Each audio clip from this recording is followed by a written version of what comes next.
ชาเห็นเดี๋ยว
nhớ chúng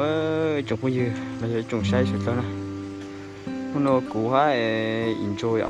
ở lên tôi một lại tôi chỉ nhập ba à tôi nên nó chỉ nhập ba tôi xuống đi chơi ra quỷ chấp vào chỗ tôi một bữa nhiều mò thay nên chỗ nó chỉ nhập ba cho mấy tôi sai chỉ chậu kim nó sẽ cái mông sẽ bỏ mua nên chỗ nó sẽ chỉ ba trốn to chỗ chơi chứ cho nên ta tập điสบายดีสิทุกคนมื้อนี้เนาะ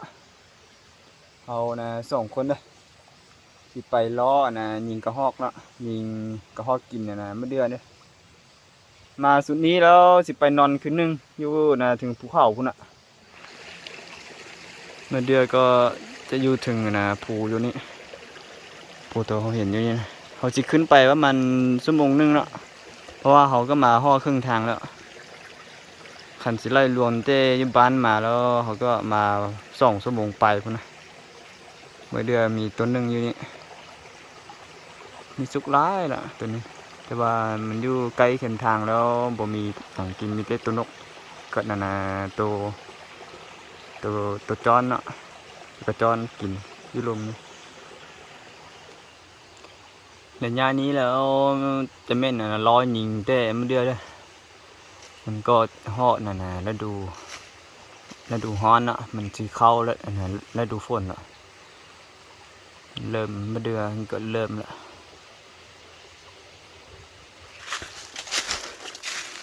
ติดตามเฮา2คนไปนำกันเด้อเพื่อนทุกคนเด้อตอนนี้ก็กำลังเดินทางเนาะพักผ่อนพอแล้วก็เดินทางไปต่อเดี๋ยวนี้ในส่วนนี้นี่ร้อนเด้อ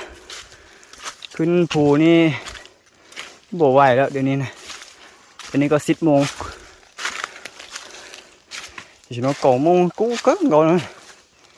vậy xem tàu to đó nó chạy nữa cú hiện này cái chỗ kia một ngày không xe chỉ xe cũng muốn chỗ nó chẳng họ nó y của ý ha in chỗ tôi ý sủ ha thì mà ở tôi ho chỉ nàng vậy tôi chơi tôi này chỗ tôi tàu ya thì chơi oa thì toอยู่หมอทีเนาะแต่กันจะมาใช้เช่ผมมันอยู่นอกเลย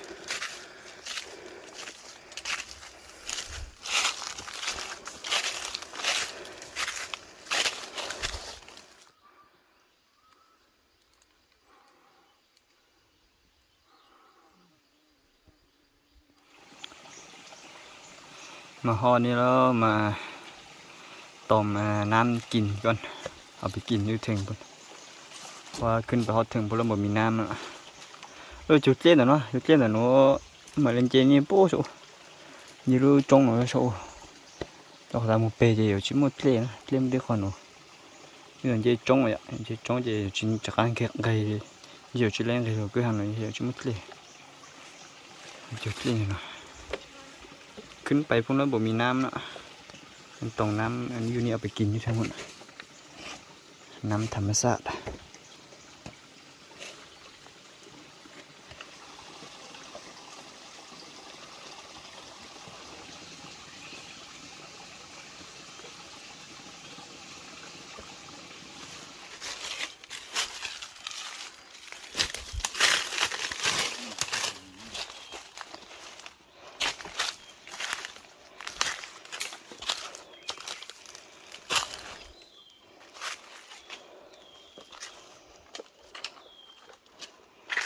Từ cho mấy đứa chân hả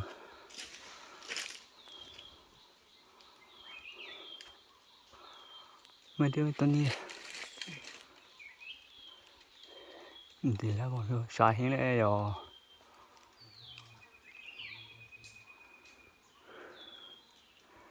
khi xài hiện rồi nè cỏ nên còn mấy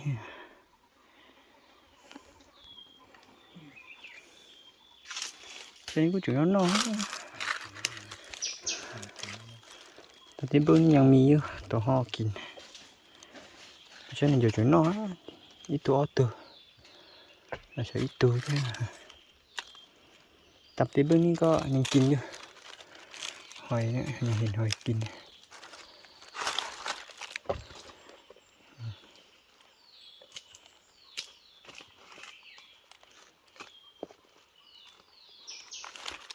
cổ chứ nè nó tá khi tôi nhận là mình chưa nó cá này rồi ổn lúc cửa khi tôi nhận là chỉ cho bác nó nãy rồi cho mình nó sẽ cho nó cứ no o bé tuổi nó mua xinh cho nó tăng chú ý cho sắp về không sẽ cho sắp về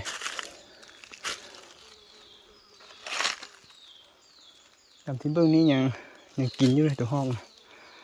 bên bưng đi tuần nâng như thằng thường không nhớ nữa nó ót chó ấy có hà nó tỏ xả nhá bị u hả cái coi nó tỏ xả ha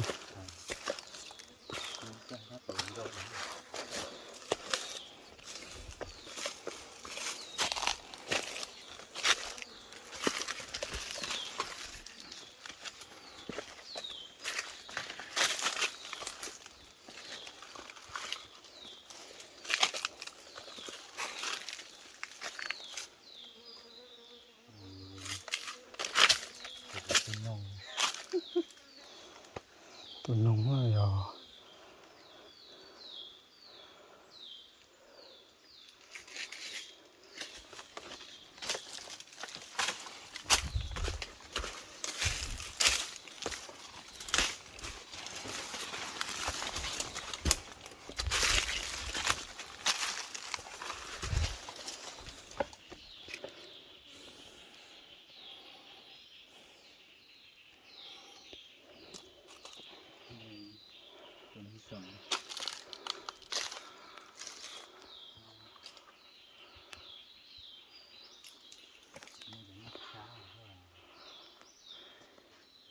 nói mà nó chín to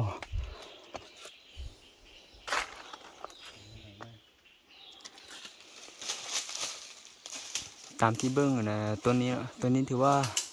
เขาจะเฝ้าทีนึงเลยผู้ที่อยู่อีกอย่างเจ้าหนูแต่เขาเลยนอกตัวตียิ่งเชื่อไม่อยู่ทิ้งตัวนอกเปล่าหนูยิ่งเชื่อสวยลูกยิ่งโชว์เป็นหนูนะยิ่งเชื่อแต่โชว์เป็นหนูให้เจ้หนูเส้นจีเป็นหนูเช่ปวดขาเลยเช่เป็นอยู่บนนอกเลยจ้ะอันนี้ถ้ายังไม่ใช่เป็นเบื้องต้นที่3ที่4ต้นแล้วมี4ต้นเราว่าชิโนกุจูมาเดือนหนึ่งเนาะเอาอินโจมูใช้จะมาเดือนชาปัวก็ชาตุจะช้างตุหนูอินโจมูใช้หม้อเอาไปจะมาเดือนท่านตอนนี้เอาหนูโตชิโตชามูใช้ให้โตชาเอากูหลังอยู่จ่อตาไปใช้เนาะจ่อเนาะจ่อล่าเนาะlà xí chậu ở liền ok chẳng có gì nữa sẽ tôi là chủ lấy chán năm hơn nữa nè chỉ bao giờ chủ yếu bự là chỉ bự thì tan mấy cái này vẫn được con nữa tại vì nó chơi injo từ sinh dài này ạ của chủ cho em mới đến được nó chơi injo một sẽ chẳng mới đến lúc cái sao po tụ là cái từ sản bao tại injo một tôi là chủ lấy chán sẽ lấy tôi là chủ lấy chán á chơi một bán thì tan injo tu YouTube lah injo mấy tu YouTube á chị mấy sản phụ tại injo mong tôn nên chủ đề trang này chị bán một chậu injo tu YouTube lah 学啥来保呀แต่ตัวนี้ไล่เลยจังนี่จังหรือว่าสิธรรมดาเนาะที่ว่ายังบ่ได้ติดตามมันเราเนาะให้ไปติดตามช่องเราได้เด้อเราก็มีช่อง YouTube เพราะว่าเฮาบ่ฮู้ว่าเราไปยิงตัวฮอกไปได้เนาะแล้วก็ติดตามช่องเราแล้วก็ไปเบิ่งเรายิงตัวฮอกเด้ว่าเราสิไปยิงไปได้ตอนนี้ก็เคลียร์พื้นที่ได้แล้วเนาะตอนนี้ก็จะโมงแล้ว2:30นะ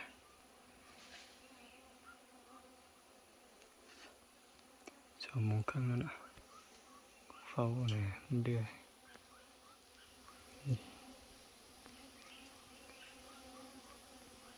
อยู่ป่าจังเนาะ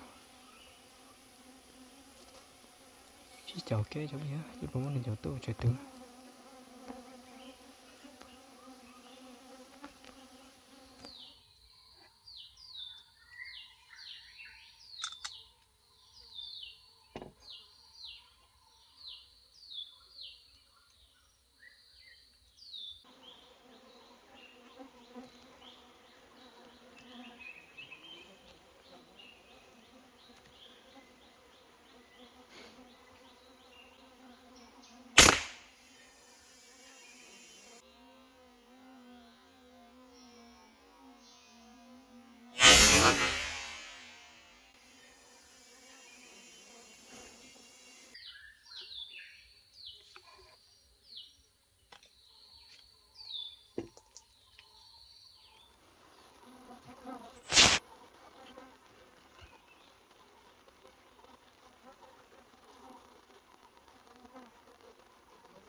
ย้อนอยู่ตัวออตัวนึงอยู่ตัวนี้ตัวนึงก่อยมันก็จะปวดโตเลยตัวนึงอยู่เลยโอ้ตัวตัว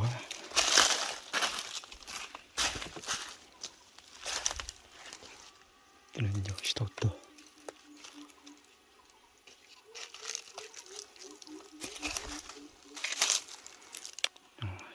วมันบ่ตายก็Tengo esto todo tengo no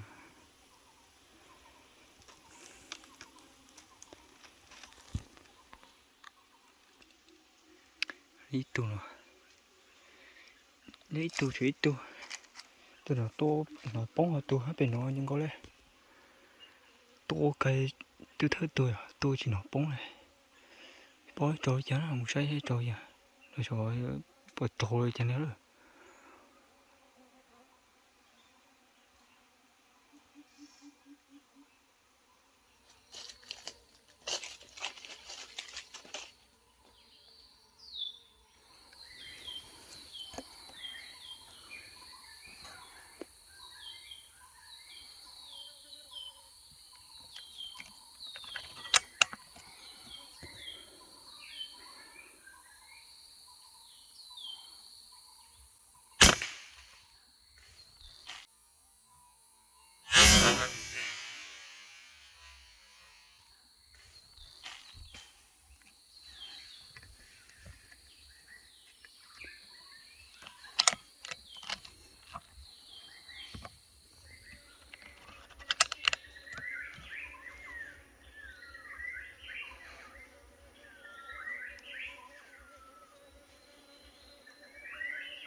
อันนี้ก็ข้ามแล้วนี่ก็ฮอบเบิดลงไปซอกโตกระหอกันยิงนะ4ตัวยิง5 บาทแต่ว่าตามที่เบิ่งอาจจะแม่นนะ5 ตัว4 ตัวเพราะว่าตัวยิงทั้งอิดนั้นอาจจะแม่นตัวยิงตัวที่2นั้นจะมีมันบ่ถึกแล้วมันลีอยู่ถึงพุ่นน่ะมันบ่ลงแล้วนะก็ลงมันอยู่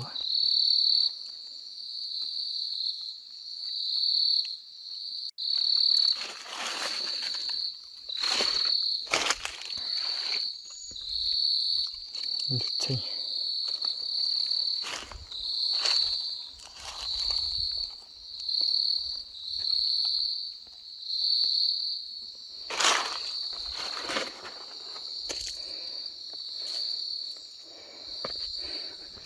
ดูป้องเหรอใช่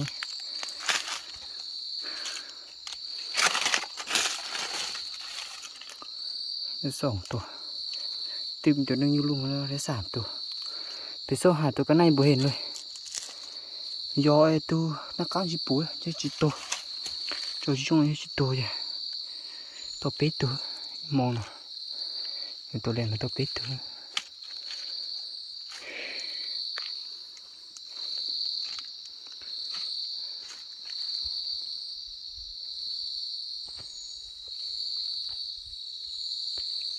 คืนนี้ถือว่าได้3 ตัว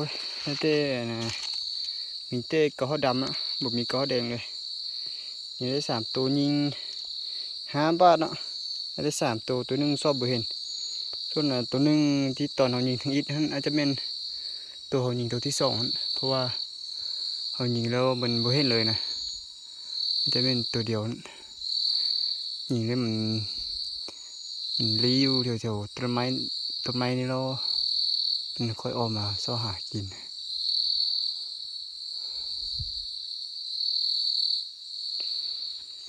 รู้ไอ้ตะกี้เนี่ยตัวโตเป็ดตัวนะจะว่านะตัวชี้ตัวเมื่อไรชี้ตัวตัวใช่ไหมชี้พออ่ะตัวใช่ไหมนี่เจอนั่นอยู่เปล่าตัวใช่ไหมตัวละกันจอตัวใช่ไหมจะชี้จอลงเจอชี้ตัว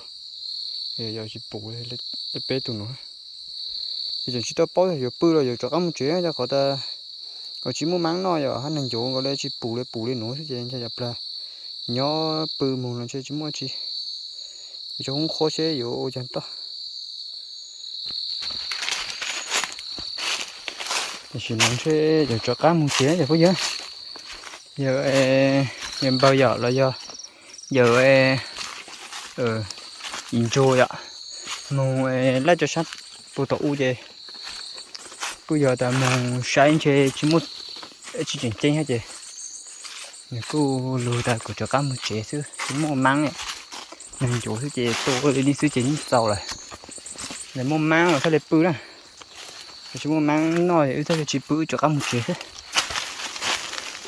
ทีนี้ก็เตรียมกลับบ้านเนาะเพราะว่าผมมีตัวเงินกินด้วยต้นมะเดื่อนะก็เลยสิได้กลับบ้านก่อนแล้วเอาไว้โอกาสหน้าเนาะเขาค่อยมาเบิ่งอีกทีนึงว่ายังมีตัวห่อกินบ่อาจสิไปเบิ่งนะอย่างก็หมู่นะคนนึงอะที่เราไปฟ้าเหนือเห็นเบิ่งเราว่าเรายิงได้ตัวห่อหลายบ่หรือว่าได้จักตัวผมใช้อินโจให้อินโจตัวเจอตัวนึงเยอะเดี๋ยวพี่ฮะไม่ใช่เจาะกิมใช้อินโจให้ตัวเจอตัวนึงเยอะจะbiếtมันเล่นมั้งสิดูกับพวกอินโจตัวเป็ดตัวฮะเป็ดตัวอย่างก็เจอที่คอแต่ตัวหุ่นตื่นฮะใช่ผมไม่อ่านมันก็ยังหมดโลฮะแต่อินโจตัวเป็ดตัวกับตัวเป็ดตัวถ้าตัวเล็กลงก้อนนะแล้วสีชาตินี้ตัวติดตามเนี่ยอินโจตัวYouTube จะปั๊มติดตามอินโจตัว YouTube ไม่ใช่อินโจตัวนั่นอยู่ใช่อินโจตัวเลยจ้ะนะแต่ว่ากูชี้ย่อโอเคอ่ะจะยังมึงยังอีกข้อจะเนี่ยตัวnhà cho nên chỗ nhà mua nhà chỉ muốn mang nó đó chú mang nó thì ư ta chú mang nó thì ư sủ cho cá một chế cho họ ta những chú bù nên chỗ ha bù lên nô chứแต่ว่าไอ้สีทำได้เนาะที่ว่าย่าเห็นนะเราไปยิงตัวห้องนี่ละฝากติดตามนะ YouTube ของเราด้วยเด้อแล้วลงไปเบิ่งเนาะว่าเรายิงเขาหอบไปได้ตอนนี้เราก็สิได้กลับบ้านเนี่ยแล้วเอาไว้โอกาสหน้าเนาะเขาเคยเจอกันไหมเด้อขอบใจไอ้สีทุกท่านเนาะหรือว่าทุกคนที่ติดตามนะเขาส่งคนมาห้องนาทีสุดท้ายนี้เลยเราเคยเจอกันไหมในคลิปต่อไปนะกินนี้ก็ขอนะเมื่อบ้านก่อนcho các muốn chế thì cũng như này cho nó to mới cho cháu lù ý nung nung coi đây